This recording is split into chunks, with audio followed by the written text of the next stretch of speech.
Paz do Senhor, irmãos.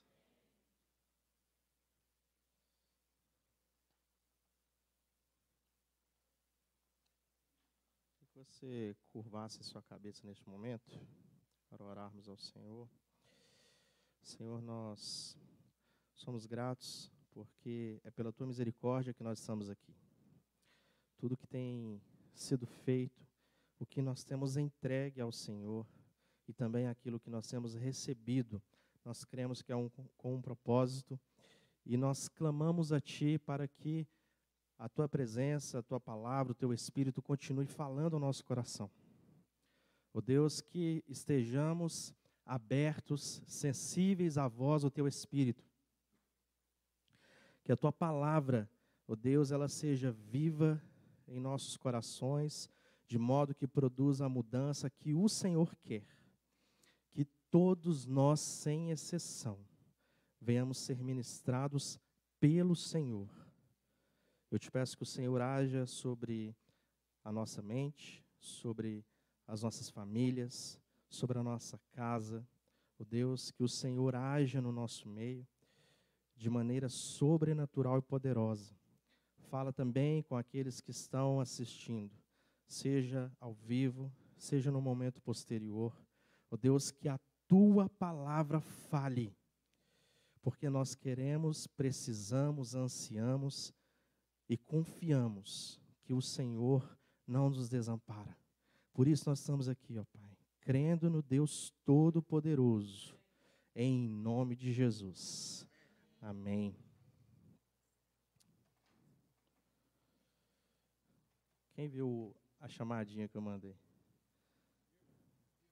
Eu ia colocar a música do Rei do Gado, mas o pessoal ficou me zoando. Pode colocar aí para mim? Só para o pessoal lembrar, quem não, ou alguém não pode não ter visto. Hoje nós falaremos sobre o jugo do cristão. E foi proposital a imagem para a gente já começar falando sobre o principal do nosso tema. Mas eu queria ler com vocês Mateus, capítulo 11, para que a gente discorresse um pouco sobre esse assunto, que acredito, como falou comigo, falará com a igreja do Senhor. Mateus 11, capítulo 11, versículo 29.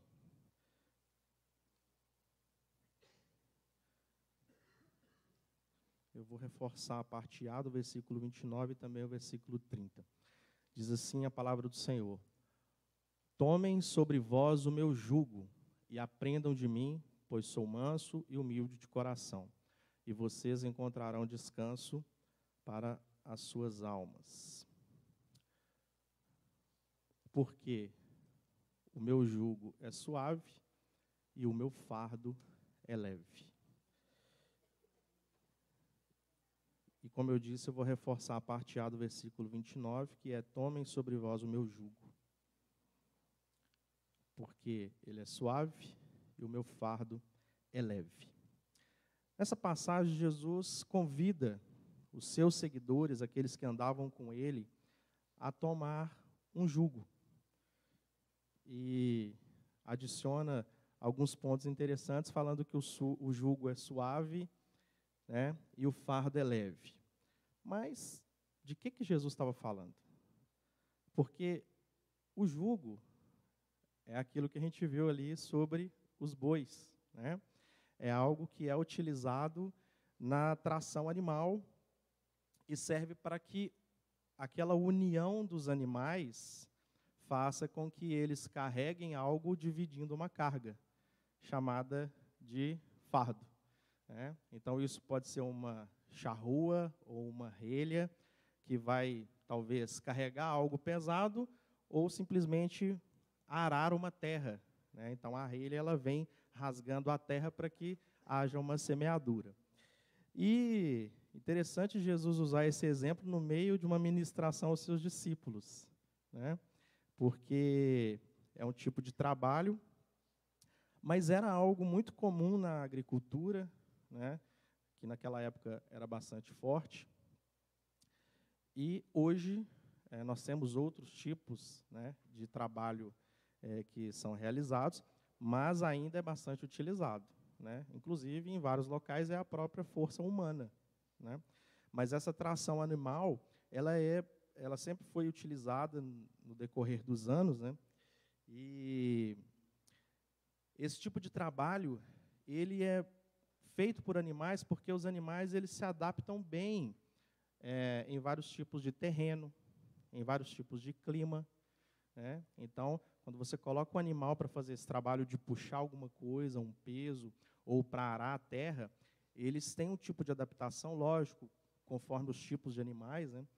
É interessante porque quando a gente coloca o peso em mais de um animal, a carga está sendo distribuída. Então, se você coloca sobre um animal, ele pode não conseguir carregar, ele pode não conseguir puxar o fardo. Quando a gente coloca o jugo dividindo entre 2 ou mais animais, vai ficar mais leve, porque a carga está sendo distribuída, né? E ela é distribuída naturalmente. Uma outra coisa interessante é que quando você coloca um animal mais novo, com um animal mais experiente, o animal mais experiente ele ajuda o mais novo. Então, por vezes, ele faz mais força, até que o mais novo crie resistência e eles juntos consigam, por exemplo, andar mais rápido, né? Porque o animal mais experiente, ele já tem um ritmo, ele já sabe, ele já aprendeu, né, como que funciona ali o processo. E outro ponto interessante do jugo, né, é que a velocidade de deslocamento, ela também é diferente quando nós temos ou um animal sozinho ou acompanhado, né? Então, dependendo, por exemplo, do tamanho do terreno a ser arado, você vai ter que ter 2 animais ou mais para que a velocidade seja maior e você consiga trabalhar em menos tempo num maior terreno. Além de ser movido a uma energia renovável, porque eles se alimentam como nós, né, de algo orgânico. Aí, como alguns gostam, né, a nossa fonte é a energia animal aplicada na agricultura pela Embrapa. É um pouco antigo, nada, 1993, mas é uma fonte confiável, né? Então, nós temos essas informações para quê? Para a gente entender de que Jesus estava falando. Porque naquela época não tinha Google, né? Não tinha esses estudos formais, mas o povo vivia um dia a dia dessas experiências, dessa realidade. Então, eles, por vezes, trabalhavam no campo, né? Jesus utilizava outros tipos de metáfora, como, por exemplo, a pesca, que também era algo comum, e era algo que fazia parte da realidade das pessoas. Jesus se aproximava da realidade das pessoas para trazer um ensino. Porque quando a gente entende, fica mais fácil da gente entender a importância disso, da gente refletir sobre a importância desse ensino e trazer para a prática da nossa vida. E aí nós vamos para o contexto disso. Mateus capítulo 23, versículos de 1 a 4. Mateus capítulo 23, versículos de 1 a 4. Diz assim: Então Jesus disse à multidão e a seus discípulos: Os mestres da lei e os fariseus se assentam na cadeira de Moisés. Obedeçam-lhes e façam tudo o que eles lhes dizem, mas não façam o que eles fazem, pois não praticam o que pregam. Eles atam fardos pesados e os colocam sobre os ombros dos homens, mas eles mesmos não estão dispostos a levantar um só dedo para movê-los. Nessa passagem, Jesus está explicando para os discípulos que existia um tipo de carga, de fardo, que era colocado sobre as pessoas naquela época pelos próprios líderes religiosos. E Jesus ele estava chamando a atenção para que os seus discípulos, as pessoas que lhe seguiam, tivessem cuidado com isso, né? Porque essa carga que era baseado na lei, ela se tornava pesada. E aí nós vamos entender o porquê que a carga se tornava pesada. Outro ponto que Jesus está chamando a atenção é que eles não dividiam o peso. Então, esses líderes religiosos, eles pegavam o peso da lei e colocavam sobre as pessoas, sobre os seus seguidores, sobre os religiosos da época. Então, eles transferiam a responsabilidade para eles, e era um peso que nem eles mesmos conseguiam carregar. Então, olha o que Jesus está falando. E nós entendemos que essa tradição, essa lei, essas regras, né, que são baseadas na lei mosaica, elas nos trazem algo muito sério. E por isso que Jesus chamava a atenção dos seus discípulos. Porque a lei, ela não tem o poder de nos libertar.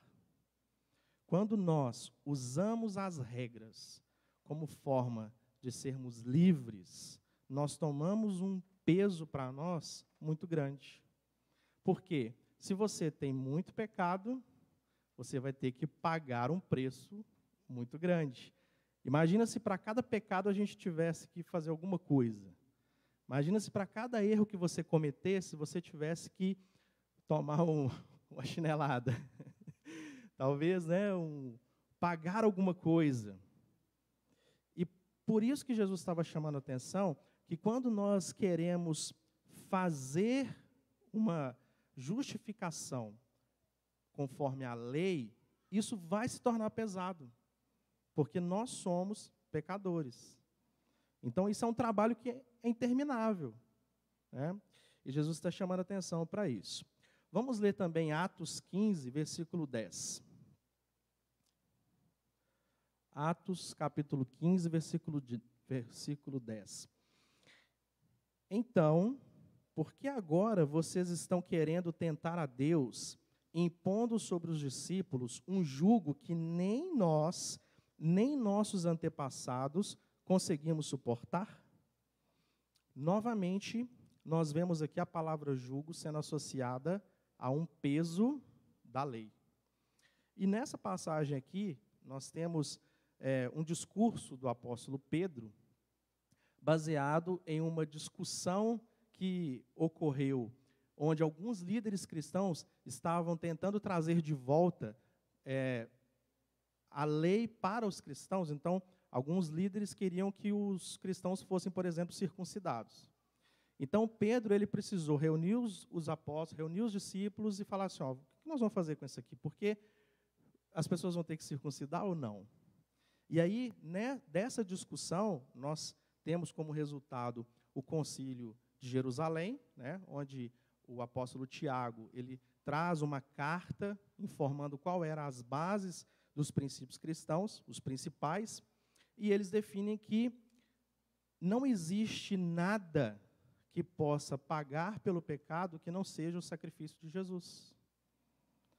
Então, quando nós vamos para o contexto do jugo que é apresentado aqui, tanto no caso de Jesus quanto dos discípulos, o jugo é apresentado como um peso de uma tradição religiosa. O peso de algo que tenta substituir o sacrifício de Jesus. Ou seja, como você vai pagar pelo seu pecado? Sendo bom, agindo corretamente. Por isso, isso é tão importante. Por quê?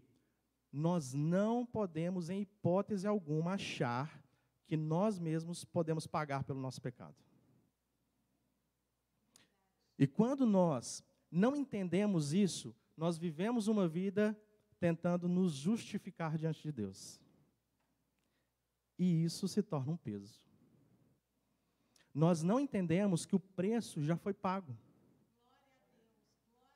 O nosso pecado, ele já está pago. Não há nada que nós possamos fazer que vá nos justificar diante de Deus. E aí, o que é interessante disso? Porque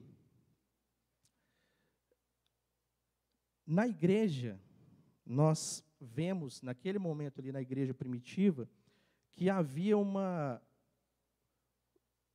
questão doutrinária envolvendo o peso que o jugo estava trazendo sobre os cristãos.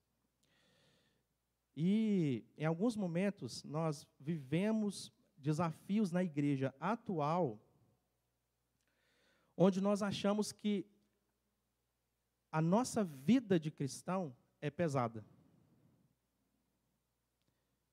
E qual que é a questão? Nós vivemos, às vezes, não discutindo a doutrina como os discípulos fizeram. Nós não temos divergências como igreja doutrinárias. Às vezes a gente tem até um pensamento diferente um do outro, mas não é por isso que a gente briga. Por vezes, nós temos discussão, nós temos desavenças, nós temos discórdia por questões práticas. E quando nós vemos que Jesus está falando sobre o jugo e os discípulos estão falando sobre o jugo, eles estão falando de discussões doutrinárias. Algo muito mais sério, que nós deveríamos refletir como igreja, entendendo que nessas coisas, sim, deve haver atenção. Na questão doutrinária, de qual é o Cristo que nós servimos, qual é a Bíblia que nós pregamos, quais são as referências que nós temos. Mas, às vezes, nós nos atemos a problemas pequenos. Por vezes, nós tornamos a nossa vida cristã um jugo por problemas de relacionamento com o irmão, porque eu não concordo com o que ele falou, porque eu não gostei do que ele falou, porque eu quero que a igreja seja assim ou seja assado, porque eu não gosto de célula, porque eu não entendo para que isso serve, por que eu tenho que fazer tanta coisa. Então, por questões práticas, às vezes nós deixamos que a nossa vida se torne um jugo. E a nossa vida cristã, ela não pode se tornar um jugo pesado. Nós não podemos deixar que isso aconteça. Gostaria de ler com vocês também Lucas 9, 62.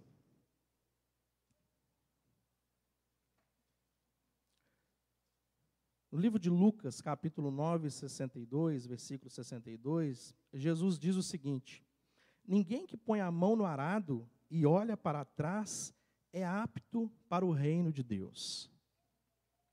Parece dura essa mensagem de Jesus. Não ser apto para o reino. Mas por que Jesus está novamente usando o exemplo do arado? Porque quando nós entendemos que nós vivíamos uma vida que estava nos levando para a perdição, nós fomos resgatados por Cristo através da cruz, nós entramos num caminho diferente. Mas esse caminho não é qualquer caminho. Eu não sigo de qualquer jeito. Porque assim como acontece no jugo com a tração animal, existe um trabalho a ser feito, existe uma rota a ser seguida. O animal ele não pode seguir para o lado que ele quer. Ele deve ser direcionado. Então, Jesus está dizendo o seguinte: aquele que põe a mão no arado, ou seja, aquele que assumiu o compromisso de trabalhar na obra, não pode olhar para trás. O olhar para trás aqui é o quê? Se eu olho para trás e eu estou arando a terra, o que vai acontecer? Eu vou errar o caminho. Então, você não pode olhar para trás, não é somente no sentido de querer voltar à sua vida antiga. O olhar para trás pode ser uma distração. Eu vou trazer para a nossa época contemporânea, para ficar mais fácil de entender. Imagina um tratorista, um responsável por um equipamento na área do arado, né, um trator muito grande, e ele está andando numa linha reta e ele fica olhando para trás. Será que ele vai conseguir seguir na rota com o trator? Em algum momento ele vai desviar da rota, e ele tem que seguir no caminho, ele vai e volta, vai e volta. É assim o arado, eu não posso ir para frente olhando para trás, porque isso é uma distração.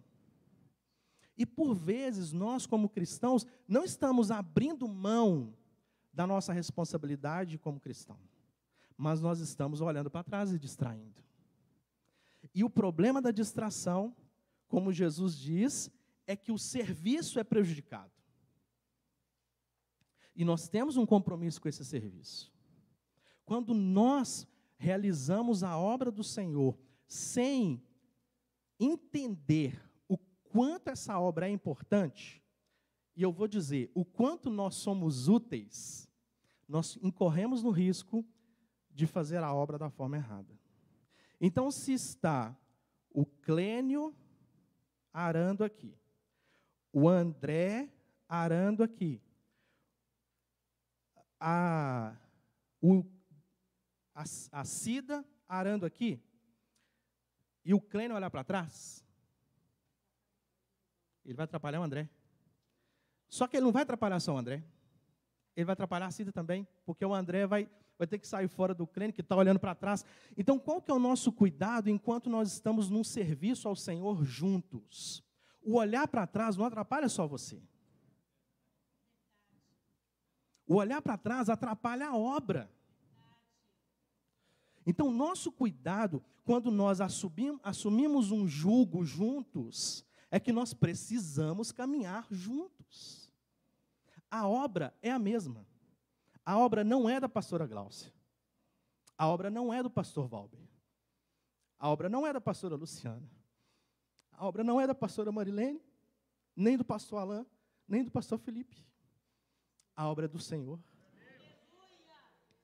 E nós não podemos caminhar juntos, olhando para trás, seja distraindo com um sucesso profissional que está demorando para chegar, seja para uma casa com piscina que eu sonhava ter, seja um casamento perfeito dos sonhos, com uma lua de mel em Paris, ou filhos que são perfeitos, como anjos, porque por vezes isso tem nos distraído do mais importante, que é a obra. Nós não fomos chamados por Deus para termos vidas perfeitas. Se você tem essa expectativa, eu vou te dar um recado de Paulo. Aquele que espera somente nessa vida é um dos mais miseráveis. Nós não podemos criar toda a nossa expectativa nesse mundo, nestas coisas, em realizações, porque aquilo que for necessário, o Senhor vai fazer, você pode ficar tranquilo. Aquilo que for necessário na sua vida, para o propósito dEle, vai acontecer no tempo certo, da maneira que Ele quiser, sem você precisar sentir peso. Porque nós precisamos entender que há algo mais importante e tem um dono dessa lavoura. Tem dono. Essa obra tem dono. É Ele que coordena, é Ele que direciona, é Ele que capacita, é Ele que mostra. Não somos nós somos trabalhadores. E o trabalhador não pode olhar para trás. Tem que olhar para frente. Tem uma rota, tem um caminho, ele foi colocado ali com um propósito, tem alguém do lado andando junto. Tudo está ligado.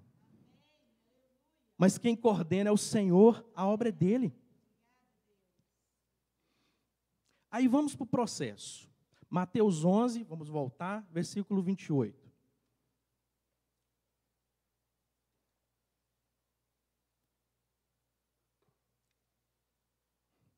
Mateus 11, 28. Vinde a mim, ou venham a mim, todos os que estáis cansados e sobrecarregados. Eu vou ler tudo, depois eu volto. E eu vos aliviarei. Tomai sobre vós o meu jugo, e aprendei de mim, porque sou manso e humilde de coração. E achareis descanso para a vossa alma, porque o meu jugo é suave e o meu fardo é leve. Primeiro ponto que eu quero reforçar nessa passagem. No versículo 28, bem no início, ele está falando o seguinte: vinde a mim. É uma chamada. A gente tem que corresponder à chamada. Jesus está chamando. Eu tenho que tomar ação de ir em direção a Ele. Se Ele está chamando, eu tenho que responder. Então, Jesus ele não está te arrastando para a lavoura, Ele está te chamando. Ele está te chamando. Se você vai corresponder, são outros 500. Mas quem que corresponde ao chamado? Quem entendeu que precisa estar lá. E sabe quando que eu entendo que eu tenho que estar na lavoura? Quando eu entendo o preço que foi pago para eu estar lá.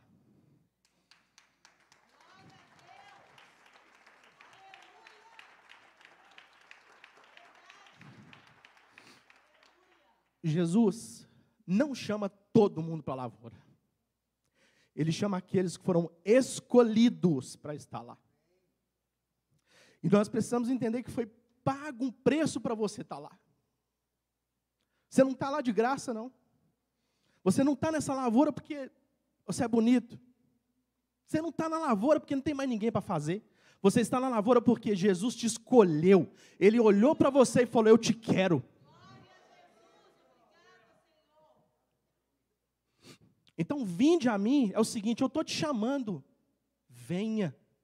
Nós precisamos corresponder ao chamado. Mas tem uma outra coisa muito interessante. Jesus entendeu que nós estávamos sobrecarregados. Sabe por quê? O pecado é pesado. É difícil carregar a carga do pecado. O pecado é doloroso, ele te machuca. Ele está te levando para o inferno, ele está fazendo você sofrer terrivelmente. Então Jesus, ele já entendeu isso, então ele te fala, ó, se você está cansado, está sobrecarregado, eu tenho a resposta, eu sei porquê, você está vivendo uma vida de pecado, mas eu paguei por esse pecado. Você não precisa viver sobrecarregado. Você não precisa continuar nessa vida cansado, desesperado, sem saber o que fazer, porque você foi chamado. Eu já paguei o preço, eu já resolvi o seu problema, vem. Porque você vai sentir alívio.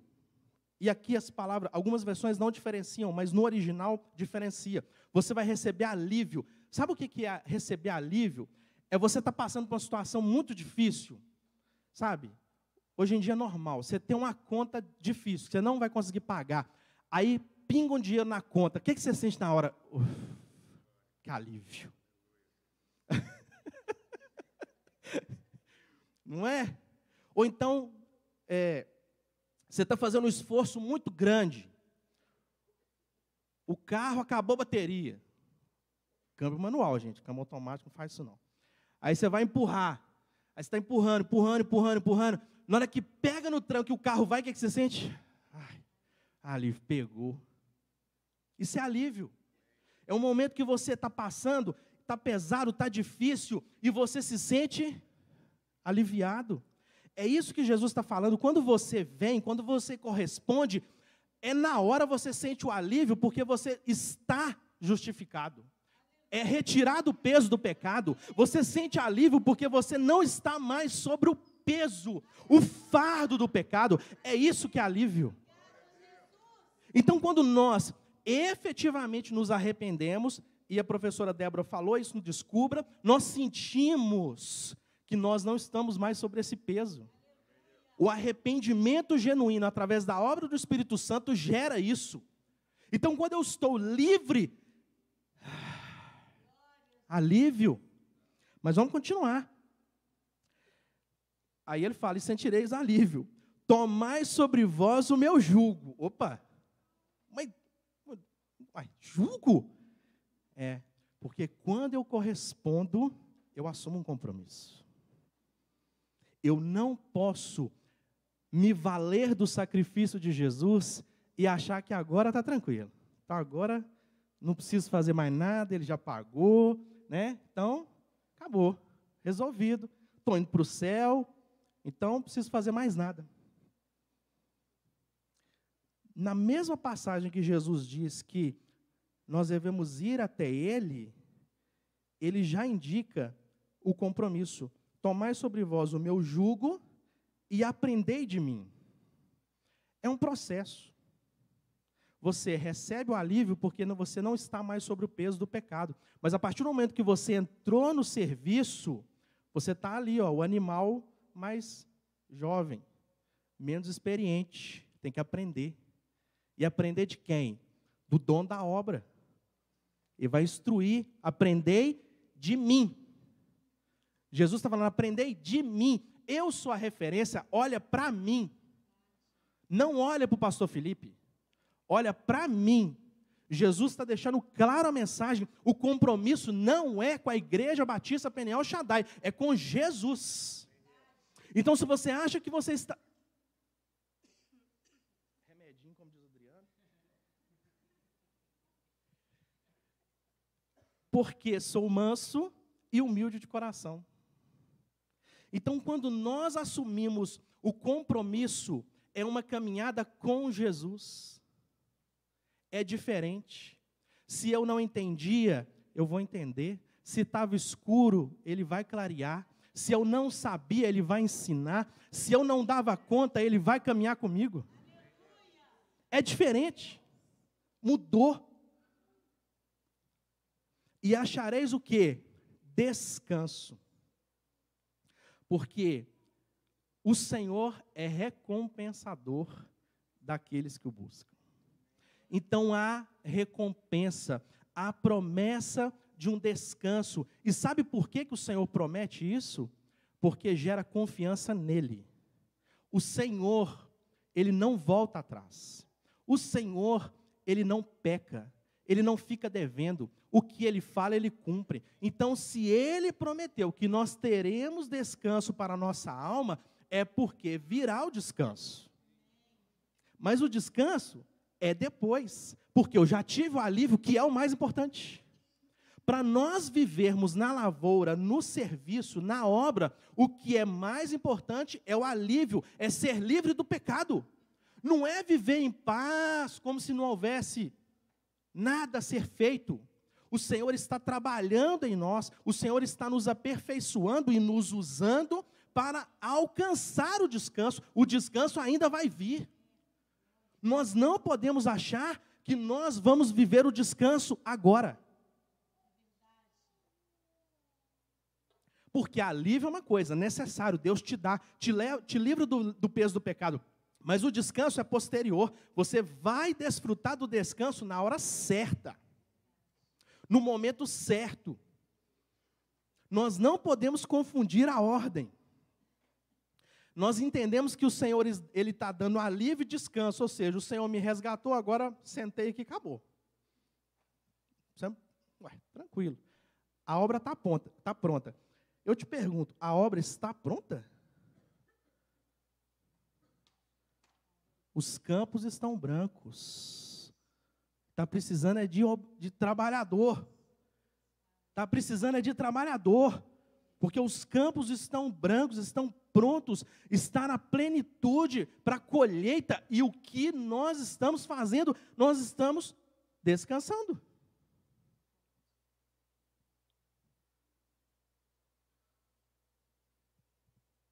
E ele completa, porque o meu jugo, que vocês têm que assumir, é suave e o fardo é leve. Parece que é contraditório, mas não é. Porque a obra, ela se torna leve quando não há pecado. O que torna-nos pesarosos da vida é o pecado. Não é a obra do Senhor. O problema é o pecado, não é a obra. Então nós temos que ter cuidado com isso. Romanos 8, capítulo 26.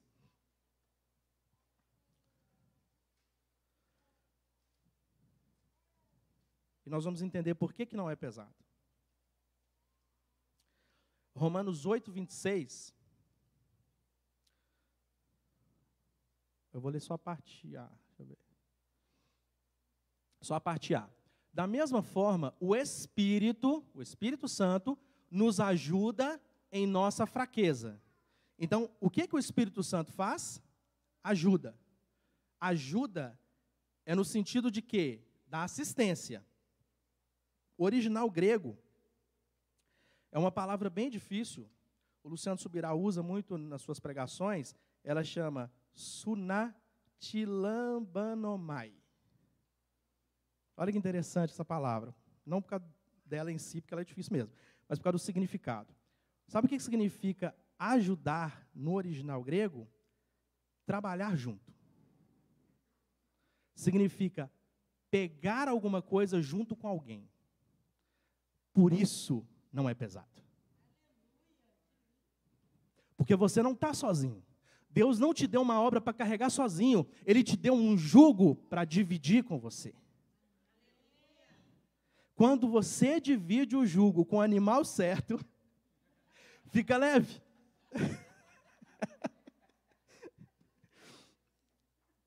problema é que a gente fica dividindo o jugo com o animal errado. Então a gente tem que tomar cuidado. E é muito lindo isso, porque é no sentido de cooperação. E a palavra diz isso, em 1 Coríntios 9:3, somos cooperadores de Deus. A cooperação é caminhar junto. A cooperação quer dizer que tem mais gente. A cooperação quer dizer que você não está sozinho. Por isso que não é pesado. O Senhor, irmãos, o Senhor, Ele dá a responsabilidade, mas já manda a solução. Nós que temos que abrir os olhos.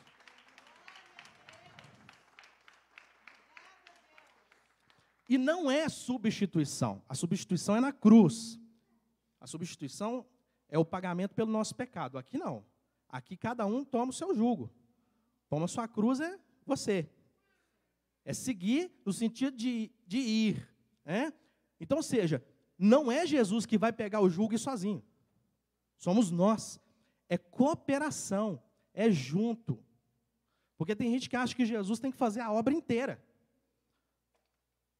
Vir, morrer, ressuscitar e voltar para pregar para o povo. Essa responsabilidade é nossa. Ele deixou uma incumbência, ele deixou um chamado, ele deixou uma comissão. É meu e seu. Mas não é pesado.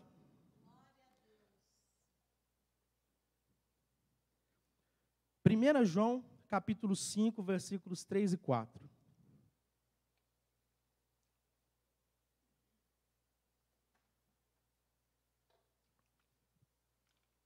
Porque este é o amor de Deus, que guardemos os seus mandamentos.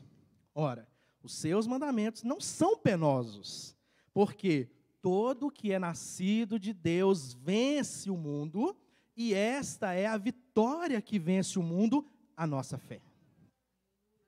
Quando nós entendemos, pela fé, o propósito, não é penoso. Obedecer ao chamado não é difícil. Corresponder na obra não é pesado. Porque nós entendemos que existe sim um sacrifício de Cristo que já pagou pelo nosso pecado e nós não temos peso por isso mais. Mas existe uma obra que está sim sendo realizada por aqueles que entenderam o que estão fazendo aqui. Nós estamos aqui com um propósito, igreja. Nós não estamos aqui à toa. Nós temos uma comissão, nós temos um chamado. E quando nós entendemos verdadeiramente o que o Senhor está dizendo na sua palavra sobre o amor, nós obedecemos ao que Ele diz.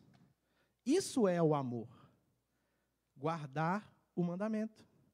Então, se o Senhor mandou ir, o que é a revelação do amor de Deus? Nós irmos. Nós obedecermos.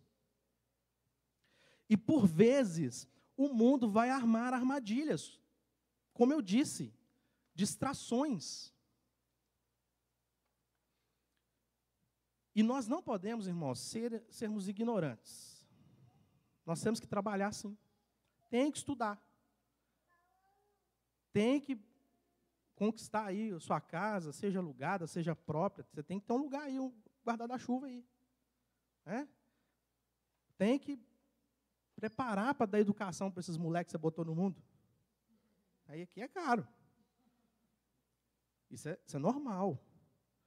O que nós estamos dizendo é que isso não pode substituir a sua responsabilidade com a obra. Se tudo que você vive nessa vida consegue tomar todo o seu tempo, toda a sua atenção, toda a sua dedicação, toda a sua inteligência, todo o seu vigor, cuidado. Porque existe alguma coisa que você deveria fazer e pode não estar fazendo. Nós fomos chamados com um propósito para esse trabalho. Eu vi algo muito interessante no comentário expositivo que eu estava lendo, que é o seguinte: é um convite para um relacionamento de sujeição voluntária, não de servidão forçada. Ou seja, o Senhor, Ele nos chama, é um convite, para que nós nos sujeitemos voluntariamente, de pessoas que entenderam que o que era pesado, Ele já tirou do nosso caminho. Muito pelo contrário do que alguns pensam, que é uma servidão forçada. Porque quem está servindo forçadamente é quem está na vida de pecado. Porque está preso, está enclausurado, está sem forças para sair dessa vida de pecado. Isso é difícil. Isso é difícil. A nossa vida de liberdade do pecado é leve, é suave. Nós podemos sim sentir alívio. Porque o que nos prendia, o pecado que nos oprimia, sim, isso é pesado, é difícil de carregar, a consciência pesa. O custo do pecado é alto. O custo do pecado é alto. Uma pessoa que mata alguém, um assassinato, que não seja, né, a polícia defendendo a nação, ou o exército, mas uma pessoa que mata deliberadamente, ela não tem paz. E não é porque o Estado não dá paz para ela. Ela não tem paz nisso, porque é pecado, é errado, e isso vai se tornar um peso. Sabe por quê? O diabo tem prazer em fazer isso. Ele é profissional em colocar um peso sobre você por causa do pecado. Ele tem autoridade para isso, ele adora fazer isso. Então, nós não podemos achar que o pecado é algo natural, é algo tranquilo, porque não é, ele sim é pesado. Agora, quando nós entendemos que fomos livres do pecado, nós estamos livres para servir ao Senhor na obra.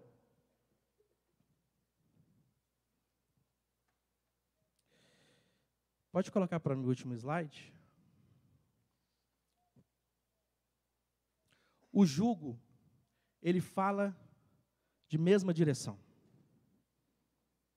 Quando você coloca o jugo nos animais, eles caminham na mesma direção. Não vai um animal para um lado e o outro para o outro, não.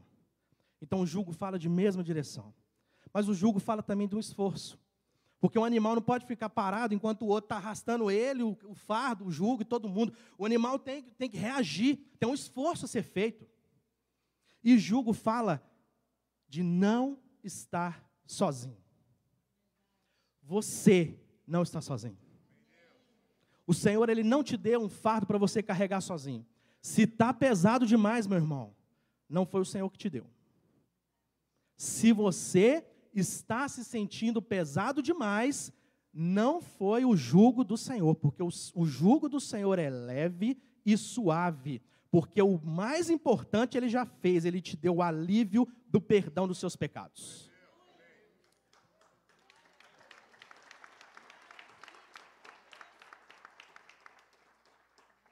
Então, não levemos a vida cristã como se fosse um peso. Porque não é. Se você está tendo uma vida cristã pesada, eu sinto em lhe dizer, você está no caminho errado. Porque a vida cristã não é pesada. O peso o Senhor já levou, Ele já pagou, não está mais sobre nós. Nós estamos libertos do peso. Então, se eu estou cansado, sobrecarregado e querendo desistir da obra, não é culpa de Deus. Não é culpa dele. Pode ser culpa minha, do Val, da Glaucia, sua, mas dele não é não. Então, cuidado, nós devemos olhar para Ele. Tomai o meu fardo que é leve e suave, tomai sobre si, olhai para mim, aprendei de mim, tem tudo a ver com Ele. A obra é dEle. Então nós devemos ter consciência disso, meus irmãos, e não esqueçamos, o jugo, andar na mesma direção. Faça o esforço. Tem coisa que é você que tem que fazer. É sua. A obra está com você, está na sua mão. O arado é seu. Mas você não está sozinho. O Senhor está contigo. Amém? Deus abençoe. O Senhor venha nos dar sabedoria para andar dentro daquilo que Ele tem para nós. Queria que você curvasse sua cabeça novamente.